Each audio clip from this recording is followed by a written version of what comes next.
The fluorescent lights in the police station waiting room flickered with the rhythm of my racing heartbeat as I clutched the manila folder containing 3 months of documented evidence. My hands trembled, not from fear, but from the weight of betrayal that had been crushing my chest since I'd made the call 2 hours ago. The folder held bank statements, photographs, and a notebook filled with my careful handwriting, each entry a small piece of my mother's dignity being stripped away, one transaction at a time. Rebecca Chen?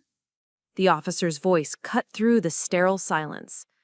I looked up to see a woman in her 40s with kind eyes and graying temples, her badge reading, Detective Martinez. She extended her hand with genuine warmth. "I'm sorry to keep you waiting. Elder abuse cases require careful documentation." As I followed her down the narrow hallway, past bulletin boards covered in missing person flyers and community notices, I caught my reflection in the glass door of an office. At 32, I looked older than I had 6 months ago. The stress had carved new lines around my eyes, and my usually neat black hair was escaping from its ponytail. I'd lost 15 pounds since discovering what my sister had been doing to our mother, the weight falling away as my appetite disappeared under the burden of this impossible choice. Detective Martinez's office was small but comfortable, with family photos on her desk and a half-empty coffee cup that suggested she'd been working long hours. She gestured to a chair across from her desk, and I sat down, still clutching the folder like a lifeline. "Before we begin," she said, settling into her chair, "I want you to know that reporting family members is one of the hardest things anyone can do. It takes courage, and it takes love for the victim." The word victim hit me like a physical blow. My mother, Eleanor Chen, had been many things in her 78 years. A nurse, a community volunteer, a woman who had raised 2 daughters while working double shifts to pay for our college educations. But victim? That word belonged to other people's mothers, not to the woman who had taught me to stand up for myself, to fight for what was right. "Tell me about your concerns regarding your mother," Detective Martinez said, her voice gentle but professional as she opened a fresh notepad. I took a deep breath and opened the folder. The first document was a bank statement from Mom's checking account, the numbers highlighted in yellow marker where I'd traced the electronic transfers. My sister Lisa has been stealing from our mother for at least 3 months, possibly longer. She has power of attorney, which Mom gave her last year when she had that mild stroke. Lisa convinced her it was just a precaution. The detective's pen moved across the paper as I spoke, and I found myself studying her handwriting, neat, decisive strokes that somehow made this nightmare feel more real. I continued, flipping to the next page. The amounts started small, $50 here, $100 there, but in the last month, she's taken almost $4,000. The detective looked up from her notes. "Has your mother mentioned these transactions? Does she know the money is missing?"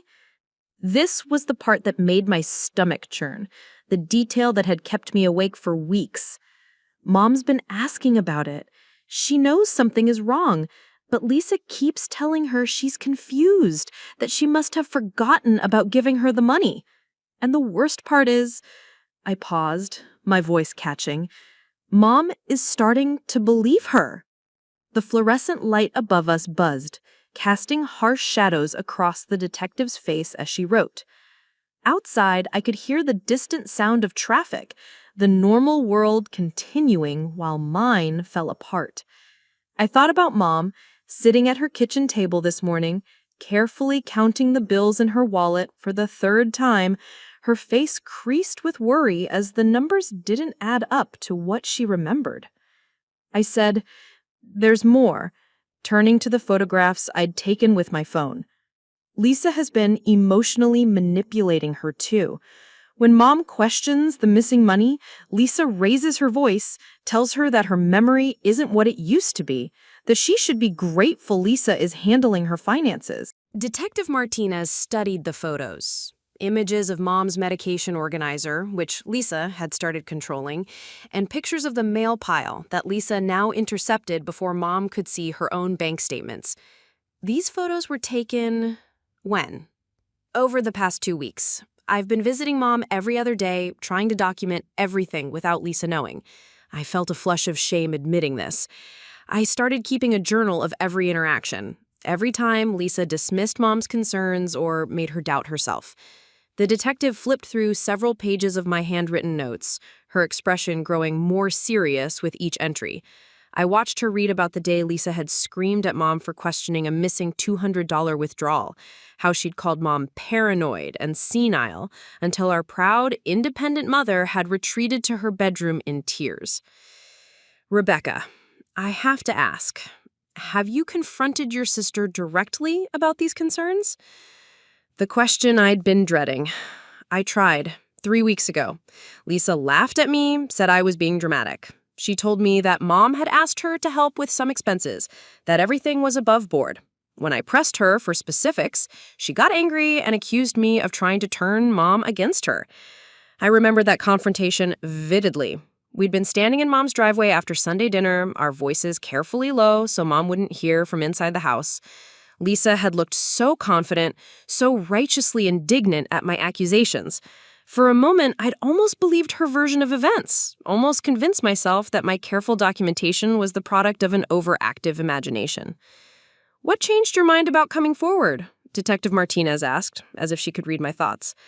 I reached into the folder and pulled out the most recent bank statement, the one that had finally pushed me past the point of family loyalty into this sterile police station.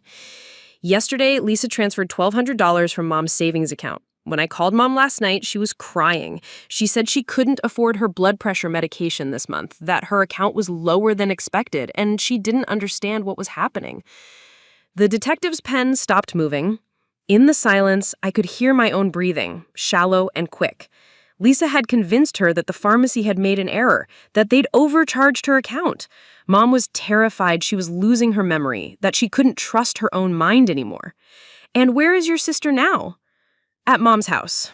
She's been staying there more often lately, says she's helping take care of her, but I think she's monitoring Mom's calls, controlling who she talks to.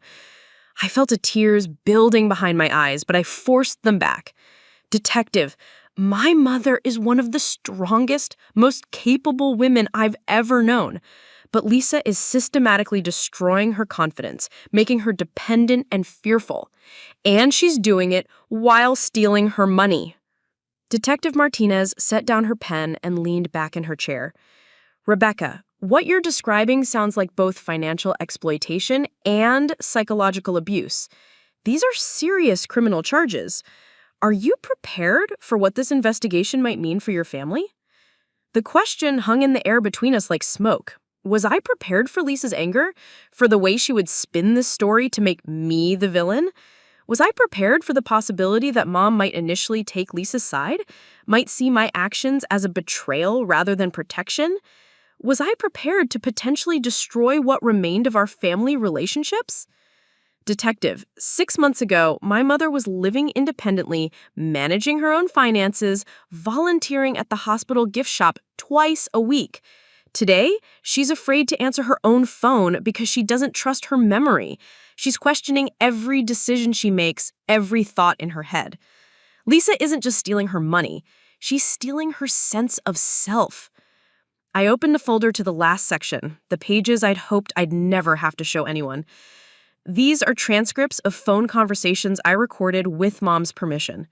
In them, you can hear how Lisa speaks to her, how she dismisses her concerns, how she uses Mom's love and trust as weapons against her. Detective Martinez reviewed the transcripts, her expression growing harder with each page. The conversations revealed a pattern of manipulation that went far beyond financial theft. Lisa questioning Mom's memory of conversations that had never happened, convincing her that her friends were talking about her mental state.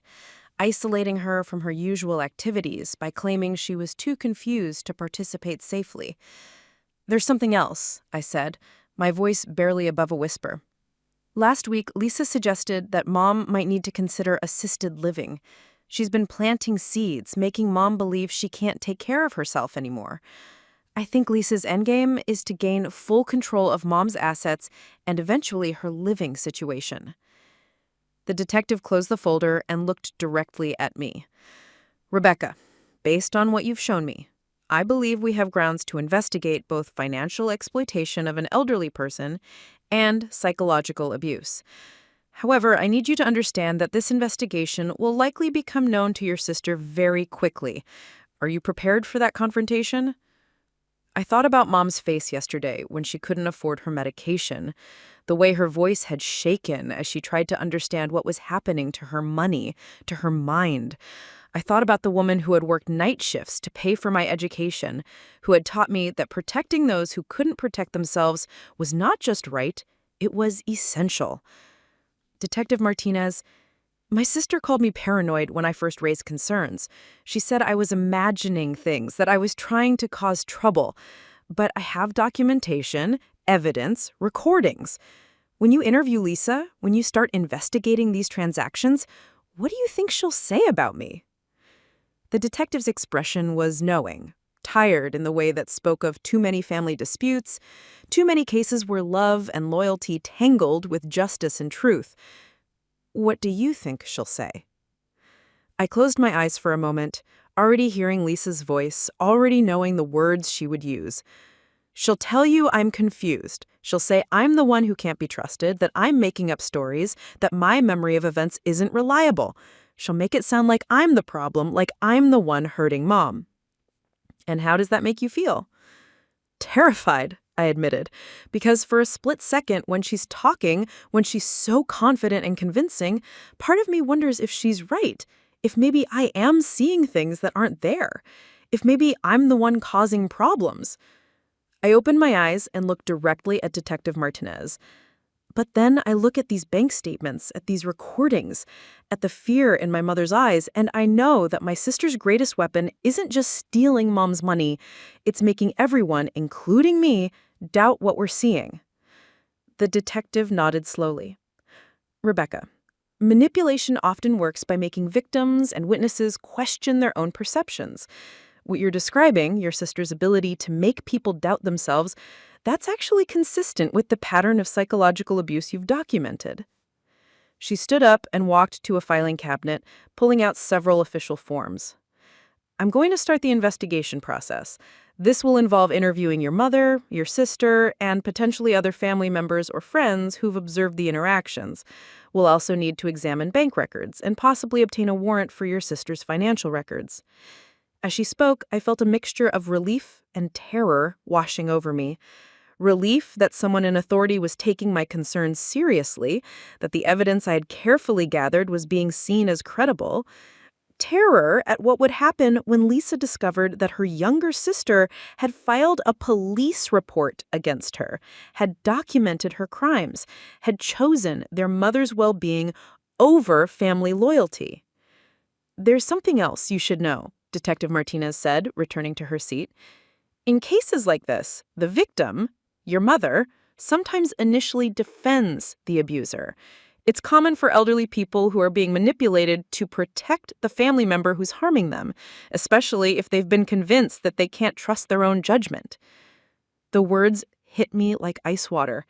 I'd been so focused on gathering evidence against Lisa, so determined to prove that she was stealing and manipulating, that I hadn't fully considered the possibility that Mom might not see it that way, that she might see my actions as betrayal, might choose Lisa's version of events over mine. What happens if Mom doesn't want to press charges? What if she says I'm wrong, that Lisa would never hurt her? Detective Martinez's expression was compassionate but honest. Then this becomes much more complicated. We can still investigate the financial crimes based on the evidence you've provided, but emotional abuse cases often require the victim's cooperation. However, Rebecca, what you've done here, documenting everything, recording conversations with permission, gathering financial evidence, this creates a paper trail that can help protect your mother even if she initially resists help. I stared down at the folder that had consumed my life for the past 3 months. Every highlighted bank statement, every dated photograph, every carefully transcribed conversation represented hours of my time, sleepless nights spent wondering if I was doing the right thing, days spent watching my mother's confidence crumble while building my case against the daughter she trusted most. I keep thinking about something Mom said to me last month, I told the detective. She said she felt like she was losing herself, like the person she'd been for 78 years was disappearing piece by piece. At the time, I thought she was talking about normal aging, maybe some mild cognitive changes. Now I realized she was describing what Lisa was doing to her, systematically erasing her sense of self, her trust in her own perceptions. Detective Martinez made another note. That level of psychological manipulation often accompanies financial exploitation. The abuser needs the victim to doubt themselves in order to maintain control over their resources and decisions. Outside the office window, I could see the parking lot where my car sat next to others belonging to people who had also made difficult choices to seek help from law enforcement. Some were probably reporting crimes against strangers, clear-cut cases of right and wrong. But some, like me, were probably here because someone they loved was hurting someone else they loved, because family loyalty and moral obligation had become impossible to balance. Detective, when you interview Lisa, when she tells you that I'm confused or unreliable, will you remember this conversation? Will you remember the evidence in this folder? She smiled, the first genuine smile I'd seen from her during our meeting. Rebecca, one thing you learn in this job is that people who are lying often accuse others of lying. People who are manipulating others often claim they're being manipulated. Your sister's response to these allegations will tell me a lot about their validity. The folder felt lighter in my hands now, as if transferring its contents to official police records had shared the weight I'd been carrying alone. But I knew the hardest part was still ahead. The investigation, the family confrontations, the possibility that Mom might initially take Lisa's side, might see me as the daughter who had betrayed them both. What happens next? I asked. I'll start by reviewing all your documentation more thoroughly, then I'll contact Adult Protective Services to coordinate our investigation. We'll need to interview your mother, probably at her home when your sister isn't present. Can you arrange that? I nodded, already planning how to get Mom alone, how to prepare her for questions about her finances and Lisa's behavior. She usually goes to physical therapy on Thursday mornings. Lisa doesn't go with her to those appointments. Perfect. Rebecca, I want you to know that regardless of how this investigation unfolds, you've done the right thing. Protecting vulnerable adults is everyone's responsibility, but it's especially difficult when the abuser is family. You've shown real courage in coming forward. As I stood to leave, gathering the copies of documents that Detective Martinez had made for her file, I thought about the moment 3 months ago when I'd first noticed the discrepancy in Mom's bank account. It had been such a small thing, a $50 electronic transfer that Mom didn't remember authorizing. I could have ignored it, could have told myself it was nothing, that Lisa would never hurt Mom. Instead, I started paying attention, started documenting, started building the case that now sat in Detective Martinez's filing cabinet. The case that might save my mother's financial security and mental well-being, but might cost me my sister and possibly my mother's trust. Detective, I said, pausing at the door. What do I tell Mom if she asks why I'm visiting more often? Why I'm asking questions about her finances? Tell her the truth, that you love her and you're concerned about her well-being. That's not manipulation, Rebecca. That's protection. As I walked back through the police station corridors, past the same bulletin boards and fluorescent lights, I felt the weight of what I'd set in motion. By tomorrow, there would be official investigations, interviews, probably confrontations that would change our family forever. Lisa would know that her younger sister had documented her crimes, had chosen to believe bank statements and recordings over family loyalty. But tonight, when I called Mom to check on her, I wouldn't have to pretend that everything was fine. Tonight, I could listen to her concerns about her missing money and know that someone in authority was finally going to take those concerns seriously. Tonight, I could stop carrying the burden of protecting her alone. The manila folder felt different in my hands now. Lighter, but somehow more dangerous. It was no longer just my private documentation of a terrible situation. It was evidence in a criminal investigation, proof that would either vindicate my decision to speak up or expose me as the confused, paranoid daughter who had destroyed her family over nothing. As I reached my car, I realized that tomorrow would bring the first real test of the choice I'd made today. Tomorrow, Detective Martinez would begin interviewing people, asking questions, investigating the charges I'd brought against my sister. And somewhere in the middle of all that official inquiry, Lisa would learn that her carefully constructed manipulation of our mother had been documented, reported, and was now under criminal investigation by someone who couldn't be charmed or confused or convinced to doubt their own perceptions. The drive home gave me 20 minutes to wonder whether I'd just saved my mother or destroyed my family. 20 minutes to imagine Lisa's face when she discovered what I'd done, to anticipate the words she'd used to turn this investigation back on me. 20 minutes to prepare for the possibility that Mom might initially see my actions as betrayal rather than protection. But as I pulled into my driveway, I thought about the woman who had raised me to stand up for what was right, even when it was difficult, especially when it was difficult.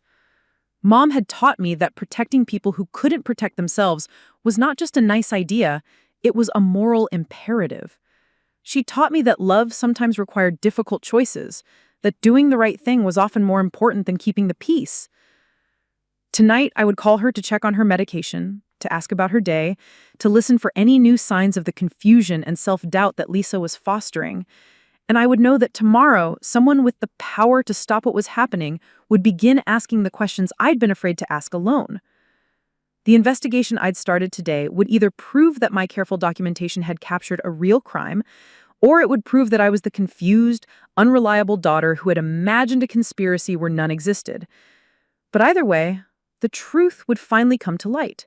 And in a few days, I would learn whether Lisa's most powerful weapon, her ability to make everyone question their own perceptions, would work on Detective Martinez the way it had worked on Mom, the way it had almost worked on me. 3 days after filing the police report, I found myself standing in the cereal aisle of Kroger at 7 in the morning, staring at boxes of cornflakes while my phone buzzed with increasingly frantic text messages from Lisa. Each notification felt like a small electric shock, a reminder that the investigation I'd started was already beginning to ripple outward in ways I hadn't fully anticipated. "Rebecca, call me immediately. Something weird is happening with Mom's bank account. The bank called asking about some transactions. Did you put them up to this? Mom is acting strange, asking me questions about money. What did you say to her?" I turned off my phone and continued shopping, following the same routine I'd maintained for the past 5 years since my divorce. Tuesday mornings were for groceries, a mindless task that usually helped me think through problems at the marketing firm where I worked as a senior account manager. But today, even the familiar rhythm of pushing a cart through predictable aisles couldn't calm the anxiety that had been building in my chest since walking out of the police station. The truth was, I'd been preparing for this confrontation my entire life without realizing it. Growing up as Lisa's younger sister had taught me to document everything, to keep careful records of conversations and promises, because Lisa had always been gifted at rewriting history to suit her needs. When we were children, she could convince our parents that I'd broken something she'd broken, that I'd said something she'd said, that her version of events was the only version that mattered. I'd learned to protect myself by writing things down, by keeping diaries that proved what had really happened. Mom used to find my notebooks and tease me gently about being little lawyer Rebecca, always building a case for something. She thought it was cute then, my need to document and prove and establish truth. She probably didn't think it was cute anymore. At 32, I'd built a life that reflected those childhood lessons. My apartment was organized with military precision, every bill filed, every important document photocopied and stored both physically and digitally. My colleagues at work knew me as the person who sent follow-up emails after every meeting, who kept detailed project timelines, who never had to scramble to remember what had been decided or promised. These habits had served me well in my career, had helped me build a reputation for reliability and thoroughness that had earned me 3 promotions in 6 years. But they'd also contributed to the end of my marriage. Michael had grown tired of living with someone who documented everything, who couldn't just let small disagreements fade into memory without analyzing them, without creating what he called evidence files for problems that didn't exist. After our divorce, I had wondered if he was right, if my need to record and remember and prove was excessive, pathological even. Maybe Lisa wasn't as manipulative as I remembered. Maybe I was the problem, the sister who couldn't let things go, who turned every family interaction into a case to be built. But now, standing in the grocery store with Lisa's increasingly desperate messages buzzing against my leg, I felt a grim validation. The same instincts that had driven me to document childhood slights and workplace conversations had compelled me to record Mom's confusion, to photograph her medication organizer, to save bank statements that revealed a pattern of theft and manipulation. I paid for my groceries and drove to work, where the familiar routine of campaign planning and client presentations usually provided a refuge from drama family. But today, even my favorite projects couldn't hold my attention. Instead, I found myself thinking about the different versions of myself that existed in different relationships. At work, I was Rebecca the problem solver, the account manager who could see 3 steps ahead and anticipate client needs before they articulated them. My assistant, Jenny, often joked that I was psychic, able to predict when campaigns would hit snags or when clients would change their minds about creative direction. But it wasn't psychic ability, it was pattern recognition, the same skill that had helped me identify what Lisa was doing to Mom. With friends, I was the reliable one, the person who remembered birthdays and anniversaries, who showed up when people needed help moving or ended relationships or lost jobs. My friend Sarah often said I was the most loyal person she knew, someone who could be counted on to remember what mattered and follow through on promises. But loyalty was complicated when it came to family, when protecting one person meant betraying another. With Mom, I'd always been the easy daughter, the one who didn't cause drama or demand attention. Lisa had been the charismatic one, the daughter who could charm her way out of trouble and convince everyone that her latest crisis deserved immediate attention and resources. I'd learned early that my role was to be steady, dependable, the daughter who didn't need extra care or concern. But with Lisa herself, I'd always been the younger sister, the one whose perceptions could be questioned, whose memories could be dismissed, whose concerns could be reframed as misunderstandings or overreactions. Even now, at 32, even with a successful career and my own apartment and the confidence that came from years of independent living, I sometimes found myself doubting my own recollections when Lisa challenged them. That afternoon, I received a call from Detective Martinez. She'd reviewed my documentation more thoroughly and had scheduled an interview with Mom for Thursday morning during her physical therapy appointment time, as I'd suggested. Adult Protective Services would also be sending a caseworker to assess the situation. "Rebecca, I want you to know that your documentation is unusually thorough," the detective said. "Most people who suspect elder abuse don't have this level of evidence. It suggests you've been observing these patterns for a while." "I've been observing my sister's patterns my whole life," I replied, then immediately regretted the comment. It sounded petty, like a childhood grudge rather than a legitimate concern about criminal behavior. But Detective Martinez didn't dismiss it. Family dynamics often play a role in elder abuse cases. Abusers frequently target victims they've had power over before, people who are used to deferring to their authority or questioning their own perceptions. After hanging up, I sat in my office staring at the whiteboard where I'd mapped out the timeline for a new client's product launch. The neat columns and color-coded milestones represented a kind of control I could no longer claim over my personal life. In 2 days, Mom would be answering questions about her finances and Lisa's behavior, questions that would force her to choose between protecting her elder daughter and acknowledging that she'd been manipulated and stolen from. That evening, I drove to Mom's house for our usual Tuesday dinner. The small brick ranch where I'd grown up looked exactly the same from the outside: carefully maintained flower beds, a front porch with the same white rocking chairs Mom had bought 20 years ago, a mailbox painted with cheerful yellow flowers. But I knew that inside, everything was changing. Lisa's car wasn't in the driveway, which meant Mom and I would have some time alone. I found her in the kitchen, standing over a pot of spaghetti sauce that smelled exactly like childhood, like safety and certainty and the belief that adults always knew what they were doing. "Rebecca, honey," she said, turning to hug me. At 78, Mom was still beautiful, her silver hair styled in the same soft waves she'd worn for decades, her blue eyes bright with intelligence. But I could see new lines around those eyes, a tension in her shoulders that hadn't been there 6 months ago. "How are you feeling, Mom?" I asked, settling into my usual chair at the kitchen table. This was where I'd done homework as a child. where we had countless conversations about school and friends and the small dramas of growing up. Now it felt like a courtroom where I was both prosecutor and witness. "I'm fine, dear, just tired. Lisa's been staying over more often, helping with things around the house. She says I shouldn't be living alone anymore." Mom stirred the sauce, not meeting my eyes. "Sometimes I think she might be right. I get confused about things lately." The words sent a chill through me. This was Lisa's endgame, convincing Mom that she was incapable of independent living, that she needed constant supervision and assistance.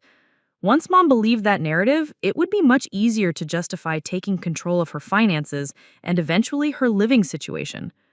"What kinds of things confuse you?" I asked carefully. Mom sat down across from me, her hands wrapped around a cup of tea. "Oh, little things. I thought I had more money in my checking account than the statement shows.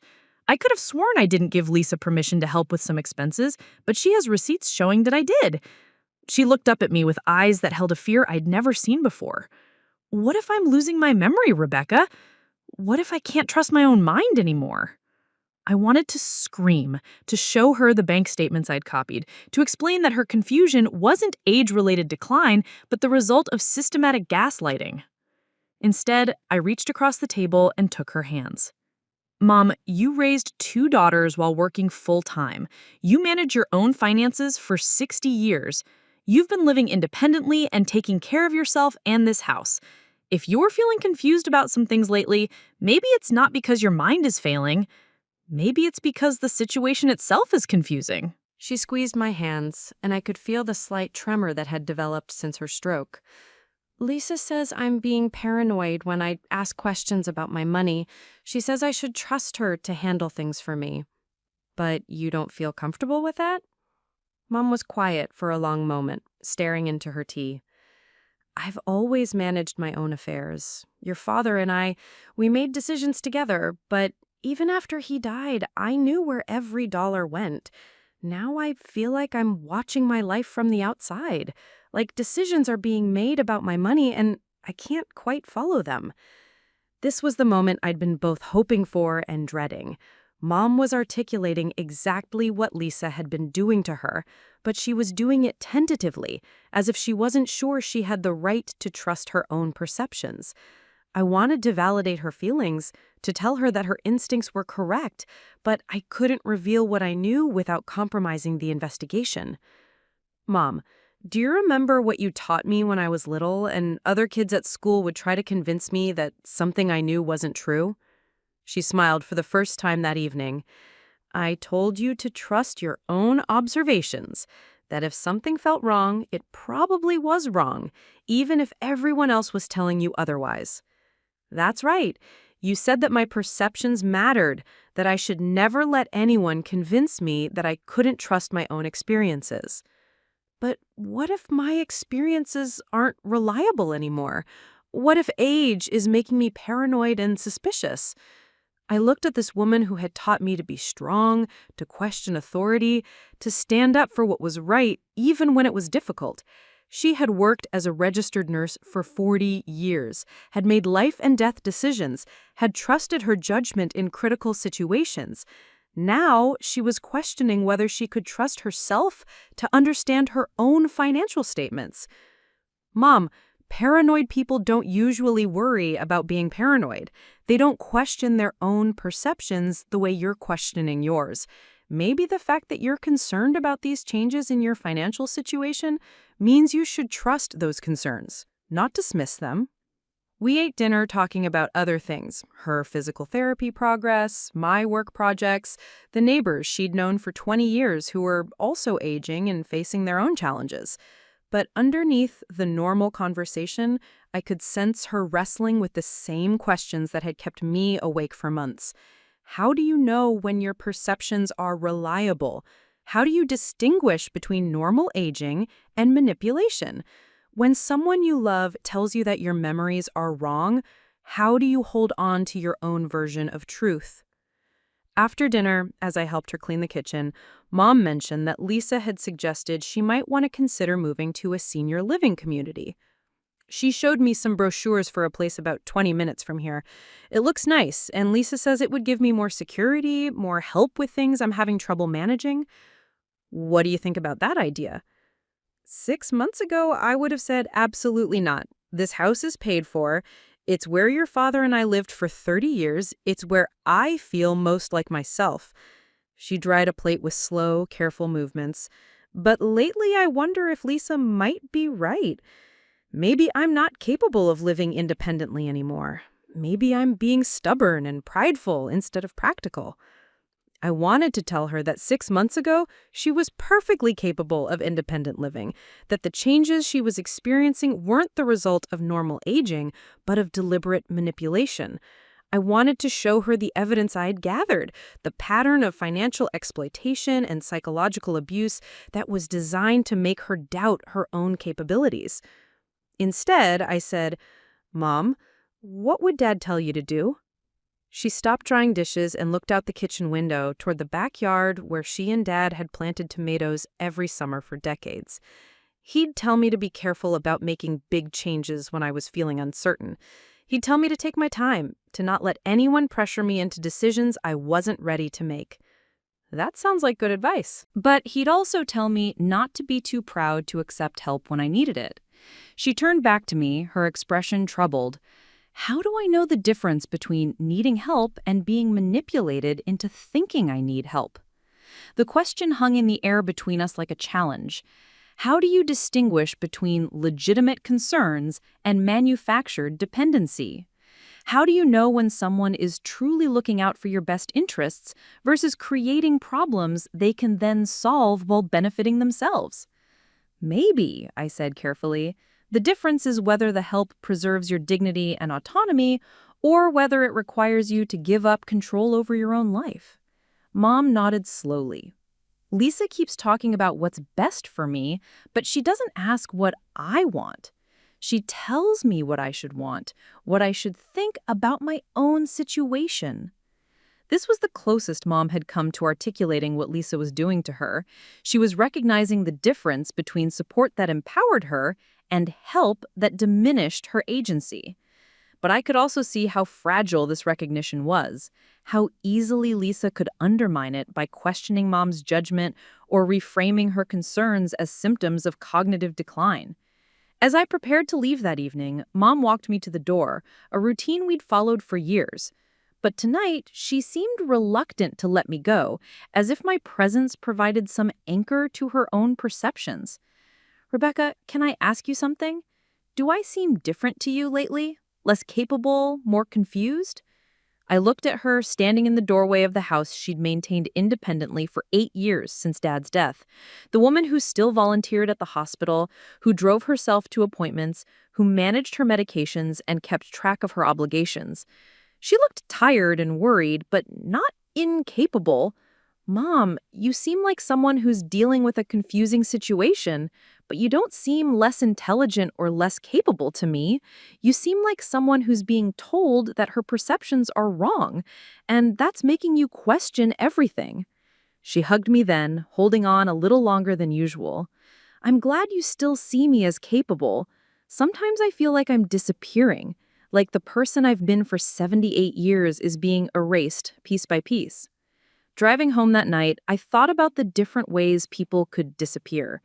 Physical disappearance was dramatic, the kind that made headlines and prompted search parties. But there was another kind of disappearance that happened gradually, quietly, as someone's sense of self was systematically undermined until they no longer trusted their own perceptions or valued their own judgment. That was what Lisa was doing to Mom, not just stealing her money, but stealing her confidence, her autonomy, her belief in her own competence. And she was doing it so skillfully that Mom was beginning to participate in her own erasure, to question whether she deserved to make decisions about her own life. Wednesday passed in a blur of work meetings and routine tasks, but underneath the normal rhythm of my day, I felt the weight of what would happen tomorrow. Detective Martinez would interview Mom, would ask her direct questions about her finances and Lisa's behavior. Adult Protective Services would assess whether she was being financially exploited and psychologically abused. And somewhere in the middle of those official inquiries, Mom would have to choose between the daughter who was stealing from her and the daughter who had reported the crime. She would have to decide whether to trust her own perceptions or the narrative Lisa had constructed about her declining capabilities. That evening, my phone rang just as I was settling down with a book and a cup of tea. It was Sarah, my closest friend since college, calling for our weekly check-in. "You sound stressed," she said immediately. "What's going on?" I'd been keeping the situation with Lisa largely to myself, not wanting to burden friends with family drama or compromise the investigation by discussing it too widely.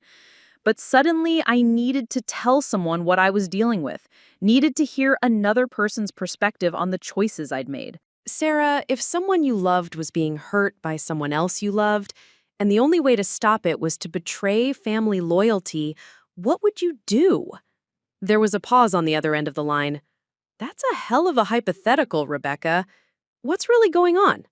So I told her, not the specific details of the investigation, but the broader situation. Lisa's financial exploitation of Mom, the psychological manipulation, my decision to document everything and eventually report it to authorities. Sarah listened without interrupting, occasionally making small sounds of sympathy or outrage. Jesus, Rebecca, how long has this been going on? Months, maybe longer. The thing is, Lisa's so good at making it seem reasonable, like she's helping Mom manage things she can't handle anymore. If I hadn't started paying close attention, if I hadn't documented everything, I might have believed her version of events. But you did pay attention. You did document everything.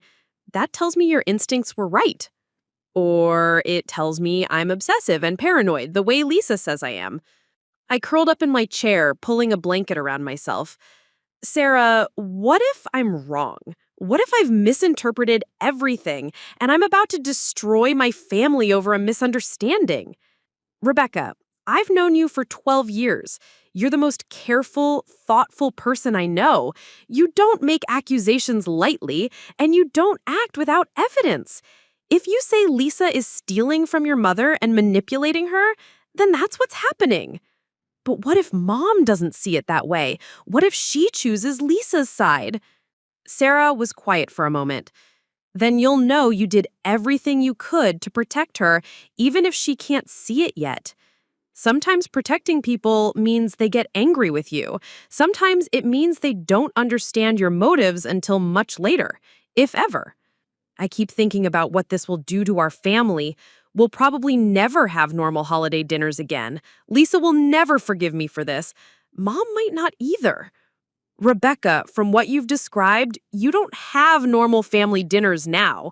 What you have is a situation where one daughter is systematically abusing your mother while the other daughter watches and documents but stays silent. That's not a functional family dynamic. That's a crime in progress. After we hung up, I sat in my living room thinking about the life I'd built as an adult. Ordered, peaceful, predictable. I'd worked hard to create stability after the chaos of my divorce, to build routines that gave me control over my environment and my emotional well-being. But tomorrow, all of that carefully constructed stability would be shattered by the investigation I'd initiated. I thought about my childhood, about the dynamic Lisa and I had developed as sisters. She'd always been the one who could talk her way out of trouble, who could convince adults that her version of events was the truth, even when I had evidence to the contrary. I'd learned to protect myself by documenting everything, by creating records that couldn't be disputed or reinterpreted. But I'd also learned something else, that sometimes being right wasn't enough. Sometimes having evidence wasn't enough. Sometimes people chose to believe the more charismatic narrative over the documented truth, especially when the truth was uncomfortable or inconvenient. Thursday morning arrived gray and cold, matching my mood as I got ready for work. I knew that Detective Martinez would be interviewing Mom at 10 o'clock during her physical therapy appointment when Lisa wouldn't be there to influence her responses. I knew that by this afternoon, the investigation would be fully underway and there would be no turning back. At 9:30, my phone rang. It was Mom. Rebecca, honey, I need to tell you something. A police detective called and wants to meet with me this morning. She says it's about my finances, about some concerns that were reported. Mom's voice was shaky, confused. Do you know anything about this? My heart started racing. I'd hoped Detective Martinez would introduce the investigation without revealing who had initiated it. At least, not immediately. But apparently, Mom had figured out that someone in the family had contacted authorities. Mom, what did the detective tell you? She said someone filed a report about possible financial exploitation, that they need to ask me some questions about my bank accounts and about Lisa's access to my money. There was a long pause. Rebecca, did you call the police about Lisa? The moment I'd been dreading had arrived. No more careful documentation in secret, no more building a case while pretending everything was normal. Mom was asking me directly whether I had betrayed my sister, whether I had chosen to involve outsiders in our family problems. Mom, I called them because I was worried about you, because I could see that money was disappearing from your accounts, and I could see that questioning it was making you doubt yourself. Oh, Rebecca! Her voice broke slightly. How could you do this? Lisa is your sister. She's been trying to help me. And now there are going to be police officers asking me questions, treating her like a criminal. Mom, Lisa has taken thousands of dollars from your accounts without your knowledge. She's been convincing you that your memory is failing when it's not, making you doubt your own perceptions so you won't question what she's doing. But she's family. We handle things within the family. We don't involve strangers. We don't call police on each other. Mom was crying now, and the sound was like a knife in my chest. Mom, I tried to handle it within the family. I tried talking to Lisa directly. She laughed at me, told me I was being dramatic, said you had asked her to help with expenses. When I pressed her for details, she got angry and accused me of trying to turn you against her. Maybe you were. Maybe Lisa is right. Maybe you were trying to cause problems where none exist. The words hit me like a physical blow. This was what I'd feared most, that Mom would see my actions as betrayal rather than protection, that she would choose Lisa's narrative over the evidence I had gathered. Mom, I have bank statements showing unauthorized transfers. I have recordings of conversations where Lisa dismisses your concerns and makes you doubt your own memory. I didn't make this up. Recordings? You've been recording our conversations? Her voice was shocked, hurt in a way that made me feel like the worst kind of betrayer. Only with your permission, Mom. Remember when I asked if I could record some of our phone calls, said I wanted to make sure I didn't forget anything important you told me? You said yes. But you didn't tell me you were building a case against Lisa. You didn't tell me you were gathering evidence to give to police. I closed my eyes, leaning against my kitchen counter for support. Because if I had told you, Lisa would have found out. She would have stopped taking money temporarily, would have been more careful about how she spoke to you. The abuse would have continued, just more subtly. Abuse? Rebecca, Lisa isn't abusing me. She's helping me manage things I can't handle anymore. Mom, 6 months ago, you were managing everything fine. You were paying your own bills, making your own decisions, living independently. What changed? Hear her thinking through the timeline, trying to reconcile her memories of her own competence with Lisa's narrative about her declining abilities. I don't know, she said finally, her voice small and uncertain. Things just started feeling more confusing. Lisa said it was normal aging, that I shouldn't be embarrassed about needing more help. Mom, do you remember feeling confused about your finances before Lisa started helping you with them? There was a long silence on the other end of the line. I could hear Mom breathing, could almost hear her thinking through months of mounting confusion. Another pause. No, I always knew exactly where my money was, what I'd spent it on. And now? Now I feel like I'm watching my money disappear, and I can't follow where it's going or why." Her voice was getting smaller, more frightened. "But Lisa explains it to me, shows me receipts, tells me I authorized the expenses but forgot." "Mom, what if you didn't forget? What if you didn't authorize those expenses? What if Lisa is lying to you about what you agreed to?" "But why would she do that? She's my daughter. She loves me." This was the hardest question to answer, the one that went to the heart of why elder abuse by family members was so difficult to recognize and address. How do you explain that someone's love for you doesn't protect you from their willingness to exploit you? How do you help someone understand that the person they trust most might be the person harming them? Mom, I think Lisa does love you, but I also think she's in financial trouble herself, and she's convinced herself that taking your money is somehow helping both of you. People can love someone and still hurt them, especially when they're desperate. Financial trouble? What kind of financial trouble? I hesitated. I'd done some research into Lisa's situation, but hadn't included it in my police report because I couldn't prove my suspicions. "Have you noticed that she's been staying at your house more often lately? That she seems stressed about money, mentions not being able to afford things?" She said she was between apartments, that the rental market was tight. Mom's voice was thoughtful now, less defensive. "And she did mention that work had been slow, that she was having trouble making ends meet." Mom, what if Lisa's financial problems are bigger than she's told you? What if she's been taking your money not to help you, but to help herself? The silence stretched between us, heavy with implications. I could almost hear Mom reconsidering conversations, re-examining interactions, applying this new framework to months of confusing experiences.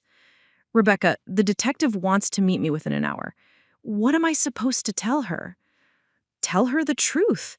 Tell her about the money that's missing, about feeling confused when you used to feel certain, about Lisa's explanations that don't quite make sense. Tell her about feeling like you're losing yourself. But what about Lisa? What happens to her if I tell the truth?" This was the crux of it. Mom's fear that protecting herself would mean destroying Lisa. It was the same fear that had kept me silent for weeks, the same conflict between family loyalty and moral obligation.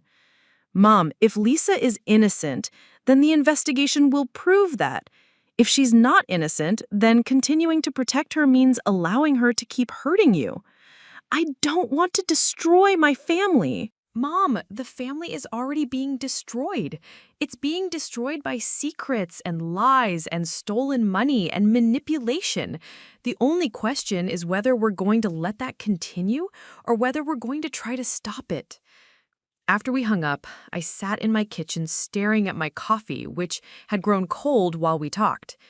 In an hour, Mom would be sitting across from Detective Martinez, answering questions about her finances and Lisa's behavior. She would have to choose between protecting her elder daughter and acknowledging that she'd been victimized by someone she loved and trusted. I drove to work but couldn't concentrate on anything. Every meeting felt surreal. Every normal workplace interaction felt like a performance I was giving, while my real life exploded in police stations and family confrontations. At 11 o'clock, I found myself staring at my phone, wondering how Mom's interview was going, whether she was telling Detective Martinez the truth or whether she was protecting Lisa. At noon, my phone rang. It was Detective Martinez. "Rebecca, I have completed my interview with your mother. I want you to know that she confirmed many of the concerns you documented. She's frightened and confused about her financial situation, and she acknowledges that there are discrepancies she can't explain." I felt a rush of relief and vindication. Mom had told the truth, had trusted her own perceptions enough to share them with the detective. "However," Detective Martinez continued, "she's also very distressed about the investigation. She's worried about what will happen to Lisa, concerned about family relationships, afraid that she's betraying her daughter by answering our questions honestly. Is that normal in cases like this? Very normal. Elder abuse victims often feel guilty about seeking help, especially when the abuser is family.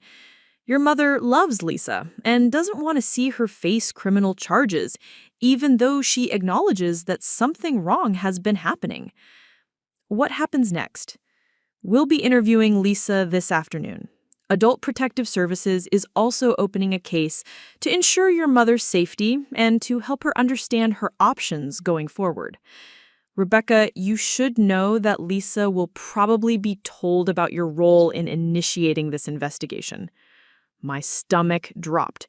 What do you mean? Your mother mentioned that you had expressed concerns about Lisa's access to her finances. It's likely that Lisa will figure out you were the one who filed the report, if she hasn't already. After hanging up, I realized that the careful distance I'd maintained from the investigation was about to collapse entirely. Lisa would know that her younger sister had documented her crimes, had reported her to police, had chosen their mother's welfare over family loyalty. And she would respond with all the charm and manipulation and righteous indignation she'd been perfecting since childhood. The afternoon stretched endlessly. I tried to focus on work, but found myself checking my phone constantly, waiting for the angry calls and text messages that would signal Lisa had learned about my role in the investigation. I tried to imagine the conversation she would have with Detective Martinez, the way she would explain away the missing money, the way she would reframe Mom's concerns as symptoms of cognitive decline. Most of all, I tried to prepare myself for the confrontation that was coming. The moment when Lisa would call me to demand explanations, to accuse me of betrayal, to use every psychological weapon in her considerable arsenal to make me doubt my own perceptions and regret my decision to speak up. At 4 o'clock, my phone buzzed with a text message. "We need to talk. Meet me at Mom's house at 6 p.m. Don't make this worse than it already is." Lisa had learned about the investigation, and she wanted to confront me in front of Mom, wanted to use our mother's presence and emotional fragility as leverage in whatever argument she was planning. I stared at the message for a long time, thinking about all the ways this confrontation could go wrong. Lisa could convince Mom that I was the real problem, that my concerns were exaggerated or imagined. She could turn Mom's guilt about the investigation into anger toward me. She could make me the villain in a story where I'd tried to be the hero. But I also thought about Mom's voice that morning, small and frightened as she acknowledged that her money was disappearing, and she couldn't understand why. I thought about the bank statements and recordings that proved Lisa had been exploiting her trust and undermining her confidence. I thought about Detective Martinez telling me that Mom had confirmed the concerns I documented. At 5:30, I drove to Mom's house, my hands shaking slightly on the steering wheel. The investigation I'd started was about to become a family confrontation, and I had no idea whether the evidence I'd gathered would be enough to protect Mom from Lisa's ability to manipulate the narrative. But I knew one thing for certain. Whatever happened in the next few hours would determine whether Mom would continue to be victimized by the daughter she trusted most, or whether the truth would finally have more power than family loyalty and manufactured confusion. Lisa's silver Honda was already in Mom's driveway when I arrived, parked at an aggressive angle that somehow conveyed her emotional state before I even saw her face. The house looked exactly the same as it had 2 days ago.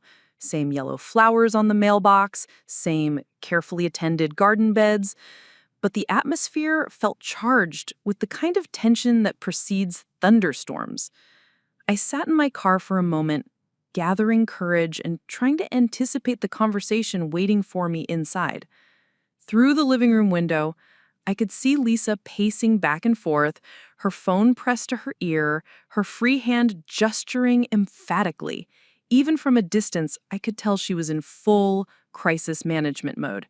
the same energy she'd displayed as a teenager when caught breaking curfew or lying about her grades. The front door opened before I reached it, and Lisa stood there with an expression I'd seen countless times throughout our childhood. Righteous indignation mixed with wounded innocence, the look of someone who had been deeply wronged by people who should have known better. Rebecca. Her voice was controlled but cold, the tone she used when she wanted me to understand that I was in serious trouble, but she was being gracious enough not to scream at me. "Come in. We need to talk." I followed her into the living room, where Mom sat on the edge of the sofa, her hands folded tightly in her lap. She looked older than she had 2 days ago, as if the stress of the investigation had aged her in fast forward. Her eyes were red-rimmed and she wouldn't look directly at me. "Mom, are you okay?" I asked, moving toward her. "Don't," she said sharply. "Don't pretend to be concerned about Mom's well-being now. Not after what you've done." The living room felt smaller than usual, crowded with tension and unspoken accusations. I'd had countless family conversations in this space, homework discussions around the coffee table, college planning sessions on the sofa, holiday mornings filled with laughter and gift exchanges. But today, the familiar furniture and family photos felt like props in a courtroom drama. "Rebecca, I know you're angry." "Angry?" Lisa laughed, but there was no humor in it. "Rebecca, you called the police on me. You filed a report claiming I'm stealing from our mother and psychologically abusing her. You recorded private family conversations and turned them over to strangers as evidence of crimes you think I committed. Angry doesn't begin to cover what I'm feeling." She moved to stand behind Mom's chair, her hands resting protectively on our mother's shoulders. The positioning was deliberate. Lisa as defender, me as threat, Mom as victim caught between us. Do you have any idea what you've put Mom through today? She spent 2 hours being interrogated by police and social workers, having to answer questions about her mental capacity, her financial competence, her family relationships. She had to sit there while strangers suggested that her own daughter was manipulating and exploiting her. I looked at Mom, who was staring down at her hands, tears falling silently onto her folded fingers. The sight made my chest ache with guilt and doubt. Had I protected her or traumatized her? Had my documentation of Lisa's behavior helped her or made everything worse? "Mom," I said softly, "I'm sorry the investigation was difficult for you, but I was worried about you. About the money that was disappearing, about how confused and frightened you seemed when you talked about your finances." "Confused and frightened," Lisa repeated, her voice sharp with accusation. "Mom, tell Rebecca what you told the detective today. Tell her about the expenses you asked me to help with, the medical bills and home repairs that you authorized, but then forgot about." Mom looked up at me with eyes full of pain and uncertainty. "Rebecca, I did ask Lisa to help me with some things. The detective showed me paperwork, receipts that I apparently signed. I don't remember signing them, but my signature was there." My heart started racing. This was exactly what I'd feared. Lisa had created documentation to support her version of events, had manufactured evidence of Mom's consent to transactions that Mom didn't actually remember authorizing. "Mom, do you remember asking Lisa to pay for those specific things? Do you remember the conversations where you supposedly gave her permission to access your accounts?" Mom's voice trailed off, confusion clouding her features. "I remember Lisa saying I needed help with some bills, that she could take care of them for me. But I don't remember specifically saying she could take money from my savings account." "See," Lisa said, her voice taking on the patient tone she used when explaining obvious things to slow learners. "This is exactly what I've been trying to tell everyone. Mom's memory isn't what it used to be. She asks me to help with things, then forgets she asked, then gets worried when she sees the expenses." "But Mom," I said, ignoring Lisa's interruption. When you signed those receipts, did you understand how much money was involved? Did you know Lisa was transferring hundreds of dollars at a time from your accounts? Hundreds of dollars. She looked genuinely shocked. I thought it was smaller amounts. Maybe $50 or $60 for groceries or utilities? Lisa's expression flickered, just for a moment, with something that looked like panic. But she recovered quickly, moving around the chair to sit beside Mom on the sofa. Mom, we talked about this. Remember when your water heater started leaking? You were so worried about the repair costs, about having enough money to cover it. I told you I could help, that I could advance the money and you could pay me back gradually. The water heater, Mom said slowly, as if trying to access a memory that was just out of reach. When was that? 3 months ago, Lisa said confidently. You were so stressed about it, worried about finding a reliable repair company, about whether your savings could cover an emergency expense. I took care of everything for you. I felt a chill of recognition. This was exactly how Lisa operated, taking a real event, a genuine concern, and weaving it into a narrative that justified her actions. Mom had mentioned the water heater problem to me 3 months ago, had worried about the cost, but she'd also told me she'd handled it herself, had found a reasonably priced repair company, and paid the bill with money from her household maintenance fund. Mom, what did the water heater repair actually cost? I asked. I think it was around $300. The repairman said it wasn't as bad as we initially thought.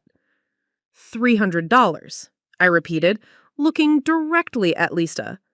But you transferred $1,200 from Mom's savings account that week. Lisa's jaw tightened, almost imperceptibly. There were other expenses that week, too. Mom needed groceries, some prescription medications, a few other household items. I covered everything and then reimbursed myself from her account, the way we'd discussed. We discussed? Mom looked confused again. Lisa, I don't remember agreeing that you should reimburse yourself for my groceries. I've always paid for my own food and medications. Mom, you're forgetting again. This is exactly what the detective was talking about. Why Adult Protective Services is concerned about your ability to live independently. Lisa's voice was gentle but firm, the tone of someone explaining reality to a person who couldn't quite grasp it. You've been having trouble keeping track of conversations, remembering decisions we've made together. I watched Mom's face as Lisa spoke, saw the way her confidence crumbled under the suggestion that her memory was unreliable. This was the psychological manipulation I documented, the systematic undermining of Mom's trust in her own perceptions. Lisa, stop, I said, my voice stronger than I'd expected. Stop telling Mom that her memory is failing when it's not. She remembers the water heater repair correctly. It cost $300, not $1,200. She remembers paying for her own groceries and medications because that's what actually happened. Rebecca, you're being cruel, Lisa said, her voice taking on a wounded tone. Mom is struggling with memory issues, and instead of being supportive, you're encouraging her to doubt the help I've been providing. You're making her feel ashamed of needing assistance. This was Lisa's most effective weapon, reframing my attempts to validate Mom's perceptions as attacks on Mom's dignity. She made it sound like I was the one causing Mom to feel confused and uncertain, like I was the one undermining her confidence. I'm not making Mom feel ashamed. I'm trying to help her trust her own observations, her own memories of what happened. By calling the police? By filing reports that treat me like a criminal? Lisa's voice was rising now, genuine emotion breaking through her controlled facade. Rebecca, I've been helping Mom for months, taking care of things she couldn't handle herself, making sure she had enough money for emergencies. And you repay that by accusing me of stealing and abuse? Lisa, helping someone doesn't require taking money from their accounts without clear permission. It doesn't require convincing them that their memory is failing when it's not. Without clear permission, Lisa stood up, pacing to the window and back. Mom, tell Rebecca about the power of attorney you gave me. Explain to her that you specifically asked me to help manage your finances. Mom looked between us, her expression increasingly distressed. I did give Lisa power of attorney after my stroke last year, but it was supposed to be for emergencies, for times when I couldn't make decisions myself. I didn't think it meant she could take money whenever she thought I needed something. Mom, that's exactly what power of attorney means. It means I have the legal authority to make financial decisions for you when you're not capable of making them yourself. But I am capable, Mom said, her voice small but determined. I mean, I was capable until recently. I was managing my own bills, my own banking, my own household expenses. Were you, though? Lisa sat back down beside Mom, taking her hands in a gesture that looked caring but felt controlling. Mom, be honest. Haven't you been feeling overwhelmed lately?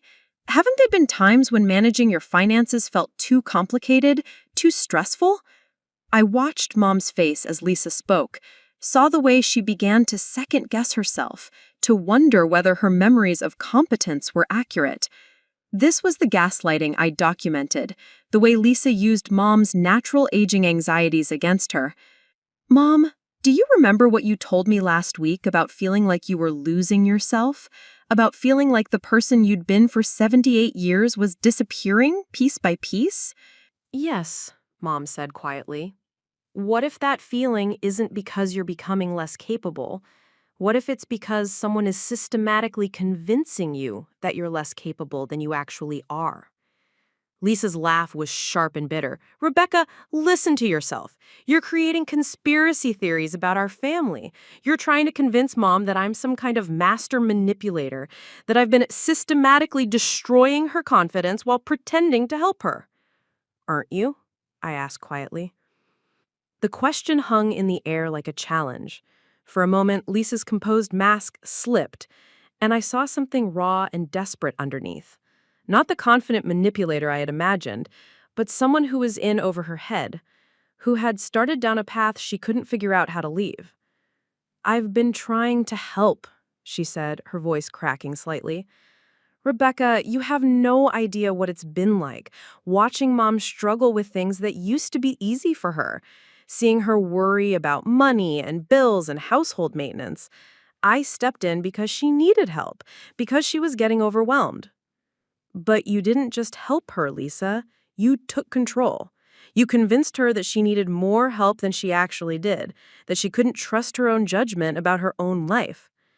Because she couldn't! Lisa's composure finally shattered completely.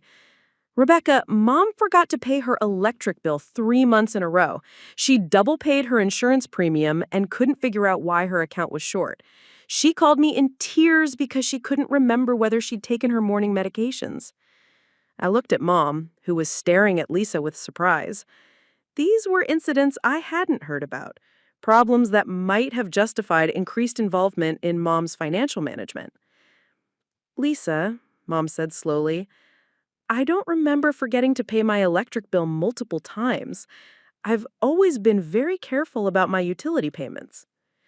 Because I paid them for you. Because I took over managing your bills when it became clear you were struggling with them. Turned to me, her eyes bright with tears and frustration. This is what I mean about her memory, Rebecca. She doesn't remember the problems because I solved them before they became crises. So you solved problems by taking money from her accounts without making sure she understood what you were doing or why? I asked. I solved problems by stepping in when my mother needed help, even though I knew she was too proud to ask for it directly. And instead of being grateful, instead of recognizing that I've been sacrificing my own time and energy to take care of her, you've turned it into a police matter. Mom looked between us, her confusion evident. Lisa, if you were helping me with bills I've forgotten, why didn't you tell me? Why didn't we talk about it? Because you get upset when we talk about your memory issues, Mom. Because you hate acknowledging that you need help with things you used to handle independently. But I hate not knowing what's happening with my own money even more, Mom said, her voice stronger than it had been all evening. Lisa, if you've been paying my bills, I need to know that. I need to understand where my money is going and why. You have the receipts. You have the documentation. I showed everything to the detective today. Receipts I apparently signed but don't remember signing, Mom said. Lisa, that's not the same as understanding what's happening with my own money. That's not the same as being part of the decisions about my own finances. I could see Lisa struggling, caught between the narrative she'd constructed and the reality of what she'd actually been doing. She genuinely seemed to believe that she'd been helping Mom, but she also couldn't explain why that help had involved taking money without clear communication, why it had required convincing Mom that her memory was unreliable.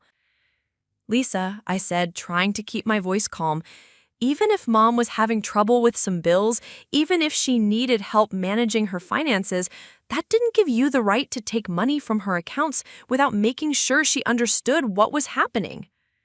I didn't take money. I managed her expenses with her permission. Permission she doesn't remember giving, permission that apparently required her to sign documents she doesn't remember seeing. Because her memory isn't reliable anymore. Or because you never actually explained what those documents were, never made sure she understood what she was signing.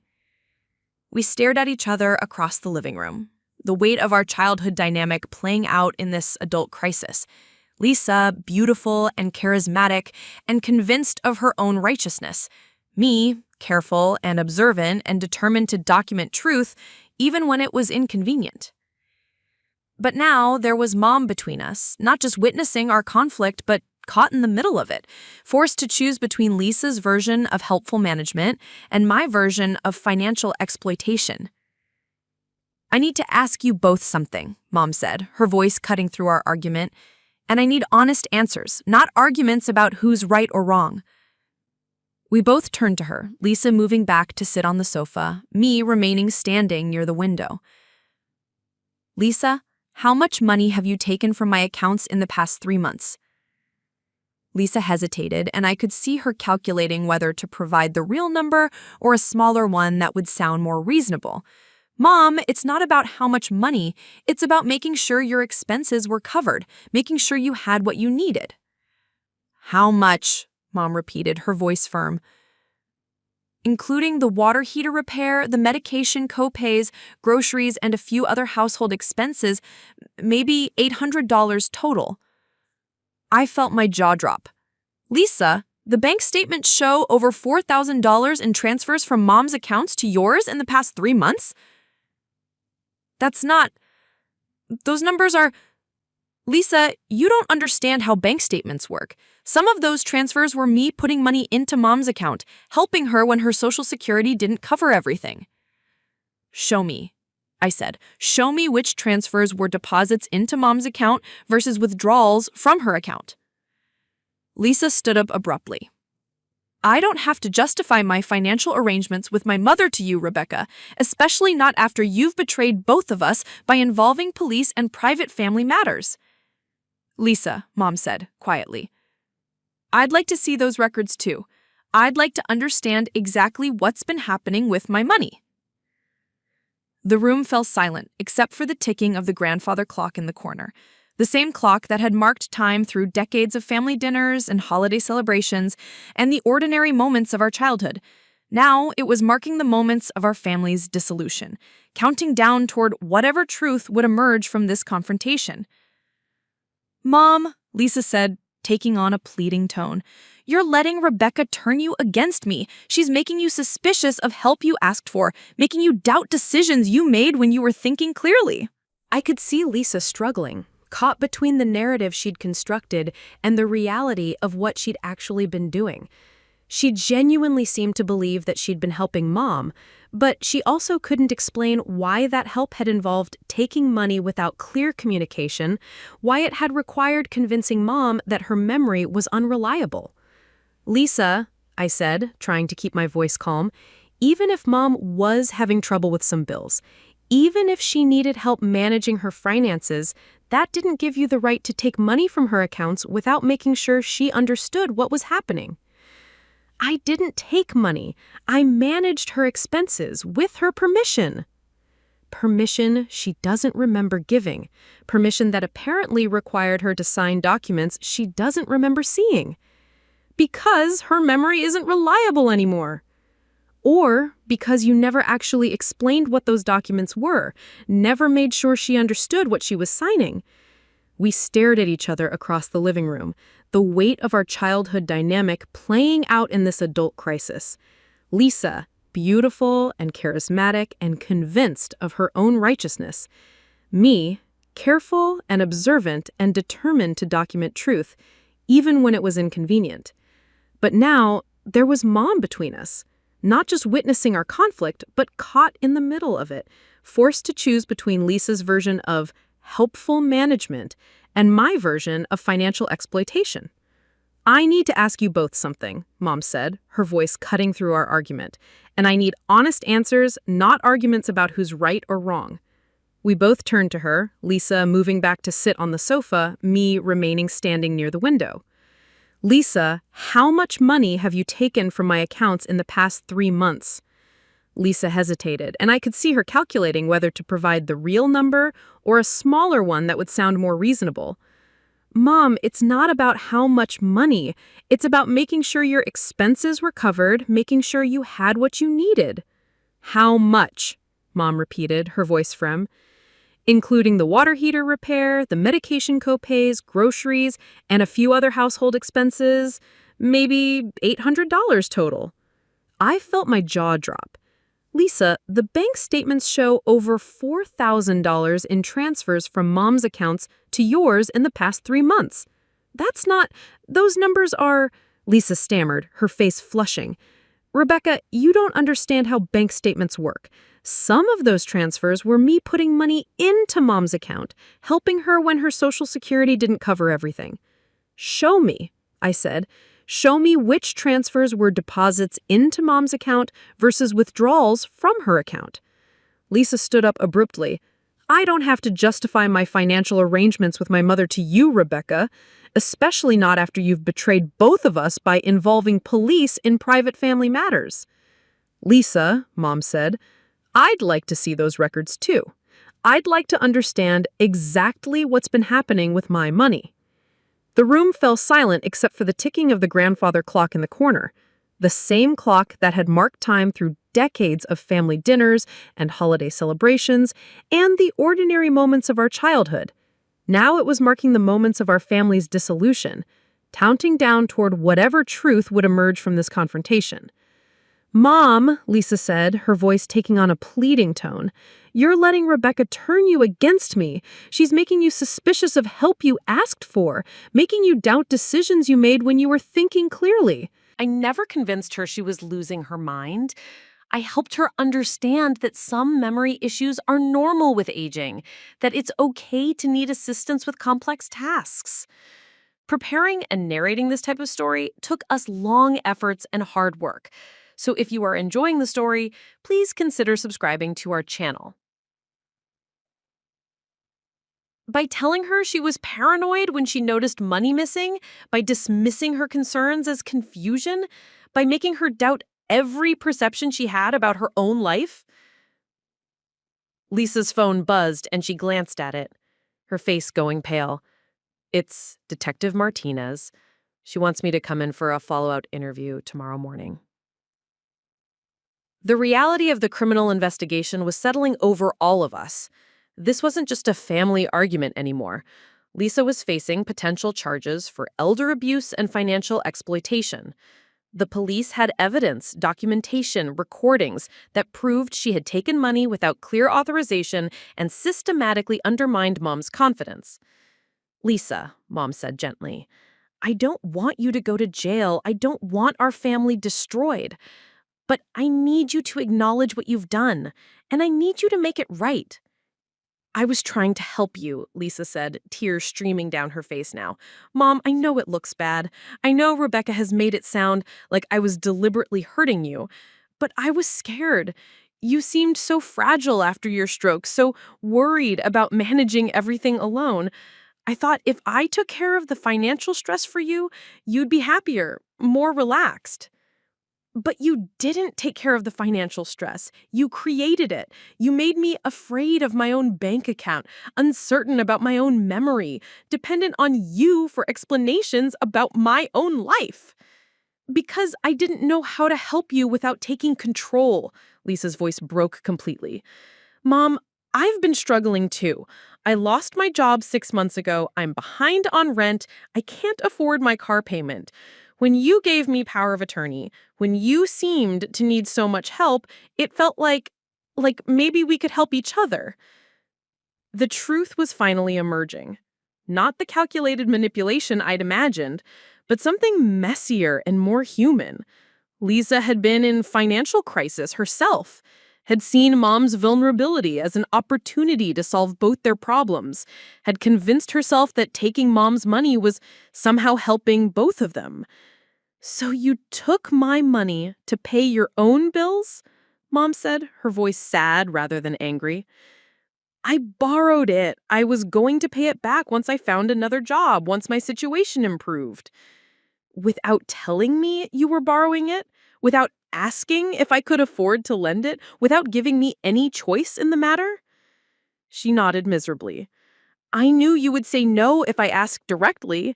You would have worried about my problems, would have felt obligated to help even if you couldn't afford it. I thought if I handled everything quietly, if I managed both our finances together, it would be better for everyone. Better for everyone or better for you? I asked. I thought it was the same thing, Lisa admitted. I thought if I could solve my financial problems, I'd be in a better position to help Mom with hers. Mom sat back down on the sofa, looking exhausted by the emotional weight of these revelations. Lisa, honey, I understand why you felt you couldn't ask for help directly, but what you did instead was worse than anything you were trying to avoid. You made me doubt my own mind. You made me feel like I was losing myself. I know, Lisa whispered. I know, and I'm sorry. I got in so deep, and I didn't know how to stop without admitting what I'd done. Every time you questioned the missing money, I panicked and tried to explain it away instead of telling you the truth. And every time you explained it away by suggesting that Mom's memory was unreliable, you damaged her confidence a little more, I added. Lisa looked at me with exhausted defeat. Rebecca, I know you think I'm a terrible person, but I never meant to hurt Mom. I never intended for it to go this far. Intentions don't matter when the impact is harmful, I said. Lisa, Mom has spent months feeling confused and frightened, doubting her own perceptions, believing she was losing her mental capacity. That's psychological abuse, regardless of your intentions. I know that now, Lisa said, but I didn't understand it then. I thought I was protecting her from financial stress. Mom leaned forward, taking Lisa's hands in hers. Honey, protection doesn't involve deception. Help doesn't require taking away someone's autonomy. If you were trying to protect me, the way to do that was to be honest about both our situations and let me make informed decisions about how to help. Would you have helped me if I'd asked directly? Lisa asked. Mom was quiet for a moment, considering. I don't know. It would have depended on how much you needed, whether I could afford it, what kind of help you were asking for. But we could have discussed it openly, could have found a solution that preserved both our dignity. Instead, you chose to solve your problems by creating problems for Mom, I said. You chose to manage your financial crisis by making Mom believe she was having a mental crisis. I understand now why you called the police, Rebecca. I understand why you documented everything. From the outside, looking at the bank statements and listening to the recordings, it must have was deliberate manipulation, I said. Maybe not malicious, but definitely deliberate. You systematically convinced Mom that her perceptions were unreliable, so she wouldn't question what you were doing with her money. You're right, Lisa said quietly. You're right, and I'm sorry. Mom, I'm so sorry for what I put you through. I'm sorry for making you doubt yourself, for stealing your money, for betraying your trust.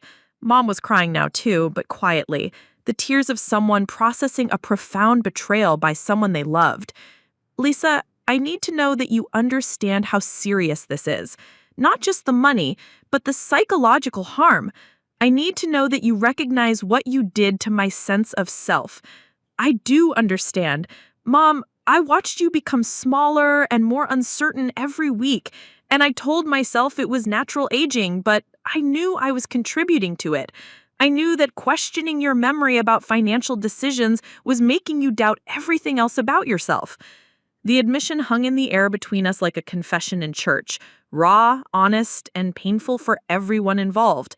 Lisa had finally acknowledged not just the financial theft, but the psychological manipulation, had admitted that she had systematically undermined Mom's confidence while knowing the harm she was causing. What happens now? Lisa asked, looking between Mom and me. Now you return every penny you took. All of it, Lisa. Not just what you admit to, but every unauthorized transfer the bank statements show. And you cooperate fully with the police investigation, I added. You tell Detective Martinez the truth about everything. Why you took the money, how you convinced Mom she was confused, what your real financial situation has been. And you get help, Mom said. Lisa, if you're in financial crisis, if you've been struggling with unemployment and debt, there are resources available that don't involve stealing from family members. We'll help you find legitimate assistance. Lisa nodded, wiping her eyes with the back of her hand. Will you ask the detective if cooperation might affect the charges? I know I have to face consequences for what I did, but I'm scared of going to jail. I'll talk to Detective Martinez, I said, but Lisa, you need to understand that the consequences go beyond potential criminal charges. You've damaged Mom's trust, damaged our family relationships. That's not something that gets fixed just by returning the money. I know, Lisa said. I know I have a lot of work to do to rebuild trust, to prove that I can be the daughter Mom deserves. I know you probably won't believe this, Rebecca, but I'm grateful you spoke up. I'm grateful you stopped me before I hurt Mom even more than I already have. Looking at Lisa, defeated, crying, finally honest about what she'd done, I felt a complicated mix of emotions. Relief that the truth was finally out, sadness that our family had been damaged in this way, anger at the months of manipulation and theft, but also something that might have been the beginning of forgiveness. Lisa, I said, I don't think you're evil. I think you made terrible choices when you were desperate, and I think you convinced yourself those choices were justified when they weren't. But acknowledging that is the first step toward making things right. Mom stood up, moving to the window where she could see the street where we'd grown up, where we'd learned to ride bikes and argued over Halloween candy, and gradually become the adults sitting in this room dealing with the consequences of choices that would have been unimaginable when we were children. I want both of you to know something, she said, her back still turned to us. I love you both.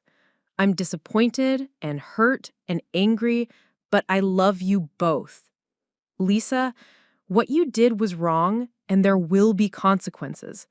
But you're still my daughter. Rebecca, what you did was difficult and necessary, and I'm grateful you had the courage to protect me, even when it meant betraying family loyalty. She turned back to face us. But I also want you both to understand that our family has been changed by this experience. We can rebuild trust, we can repair relationships, but we can't pretend this didn't happen. We can't go back to the way things were before. The three of us sat in the living room as the evening light faded, processing the weight of what had been revealed and acknowledged. Tomorrow, Lisa would return to Detective Martinez to tell the truth about what she'd done and why. Mom would begin the process of regaining control over her finances and rebuilding her confidence in her own perceptions. I would try to figure out how to maintain the protective vigilance that had uncovered the abuse while rebuilding a relationship with the sister I'd reported to police. But tonight, for the first time in months, Mom knew exactly what had happened to her money and why she'd been feeling confused. Tonight, Lisa had stopped lying to herself and to us about her motivations and actions. Tonight, the truth was finally more powerful than the manipulation and deception that had been eating away at our family from the inside. The grandfather clock chimed 8 o'clock, marking not just the time, but the end of one chapter in our family story and the uncertain beginning of another. Whatever happened next, criminal charges, financial restitution, the slow work of rebuilding trust, would be built on a foundation of honesty that had been missing for months. As I prepared to leave, Lisa caught my arm at the door. "Rebecca, I know I don't have the right to ask for forgiveness yet, but I want you to know that I understand what you did was an act of love for Mom, not an act of betrayal toward me. I hope someday you'll prove that understanding is genuine. I hope someday we can be sisters again, but sisters who protect each other instead of manipulating each other." Driving home that night, I thought about the difference between the confrontation I had imagined and the one that had actually occurred. I'd expected Lisa to maintain her denials, to use her considerable charm and manipulation skills to turn Mom against me, to make me the villain in a story where I'd tried to be the protector. Instead, faced with undeniable evidence and Mom's direct questions, Lisa had finally told the truth.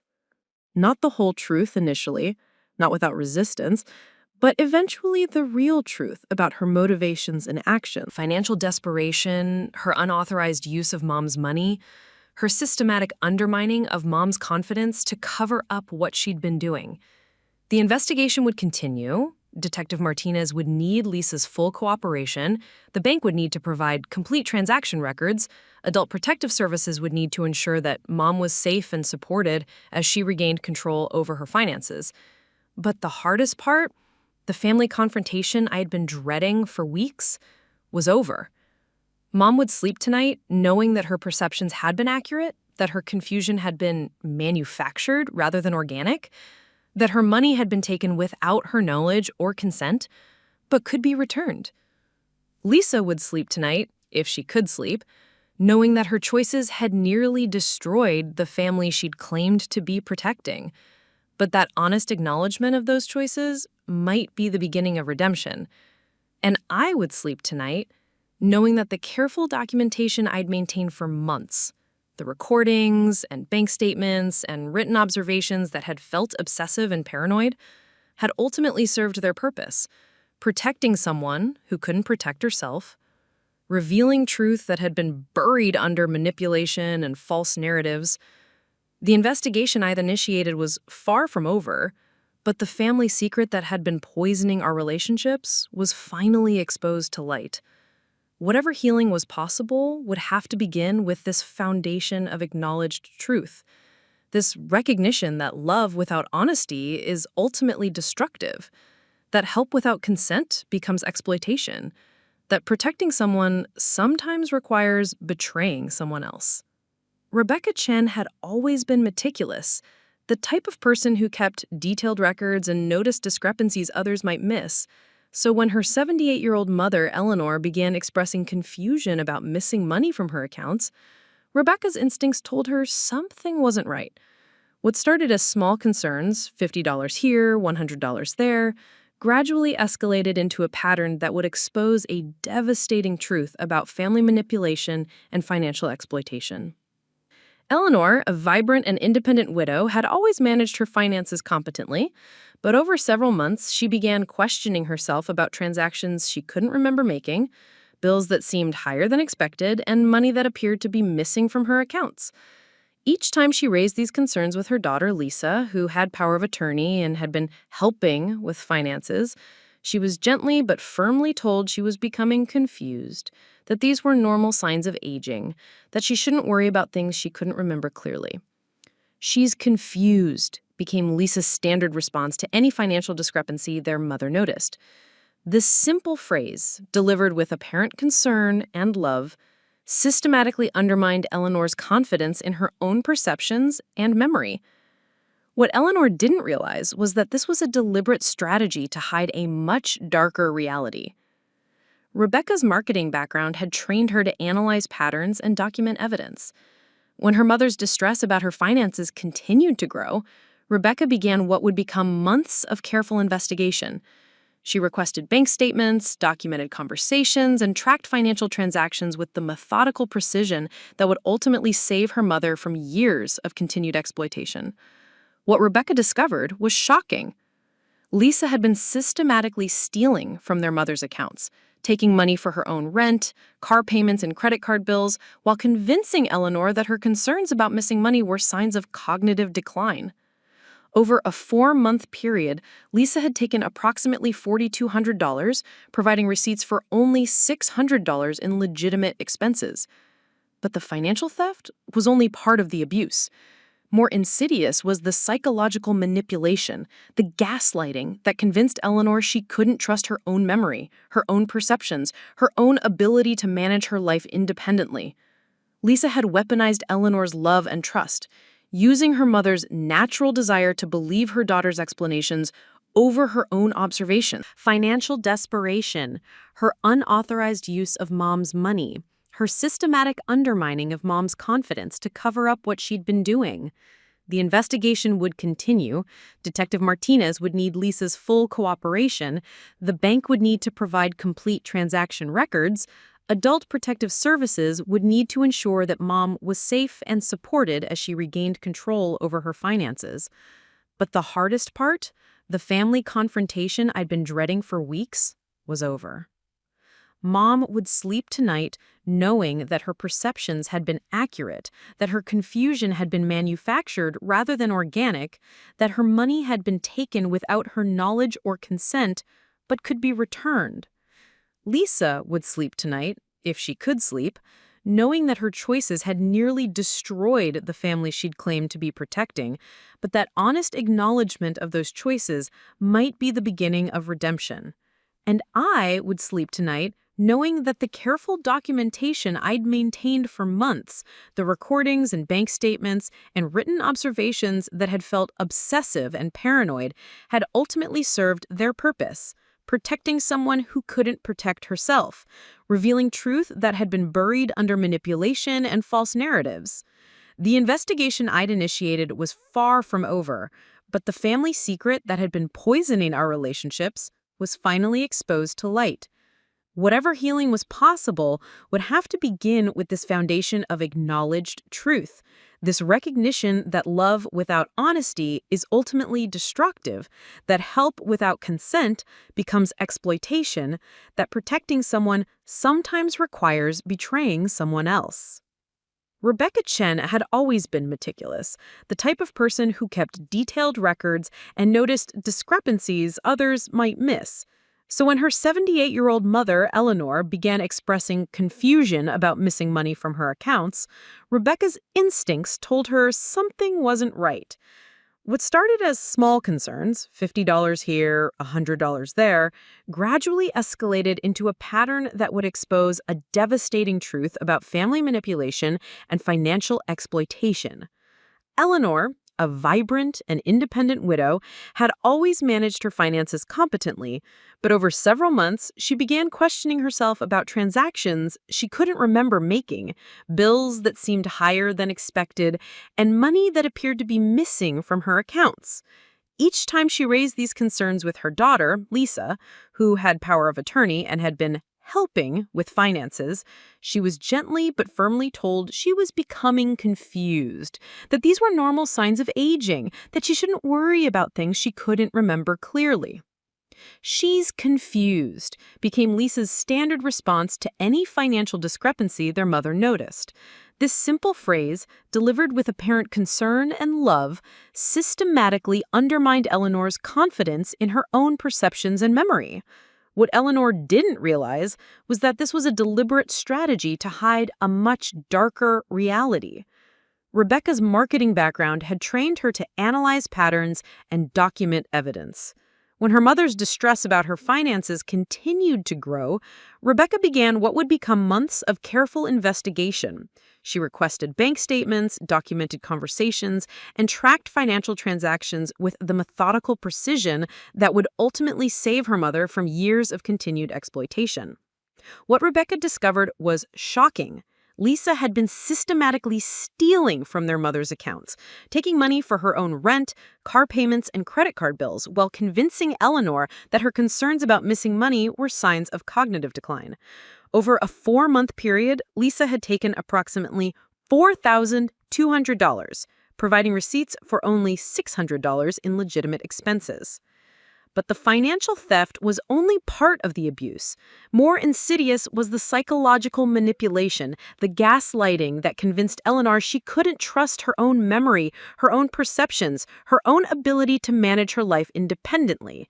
Lisa had weaponized Eleanor's love and trust, using her mother's natural desire to believe her daughter's explanations over her own observations. The most remarkable outcome of this family crisis was its transformation into a force for systemic change. Eleanor began speaking publicly about her experience, educating other families about the warning signs of elder abuse and the importance of trusting their instincts when something feels wrong. Lisa joined these educational efforts as a reformed perpetrator, helping families understand how manipulation tactics work and how to recognize them before abuse escalates. Her willingness to speak publicly about her crimes provided unique insights into the mindset that enables family-perpetrated elder abuse. Rebecca used her documentation skills to help other families build evidence of suspected abuse, teaching them how to recognize and record concerning behavior in ways that could support protective interventions.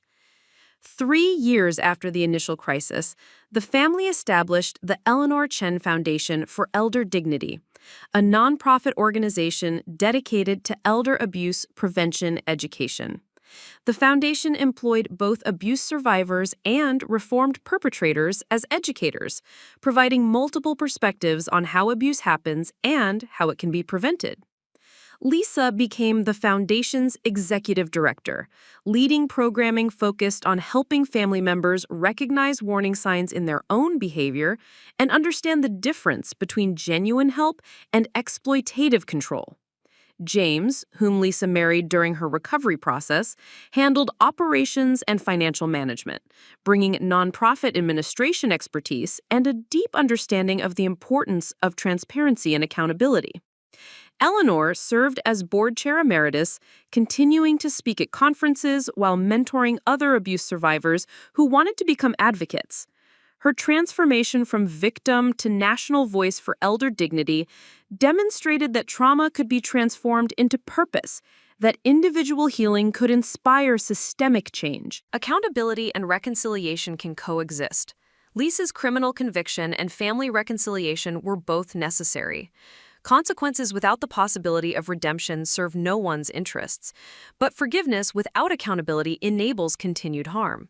Healing requires sustained effort. The family's recovery took years of consistent work by all members. Eleanor had to rebuild confidence in her own perceptions, Lisa had to understand and change the patterns that led to abuse, and Rebecca had to learn to balance protection with trust.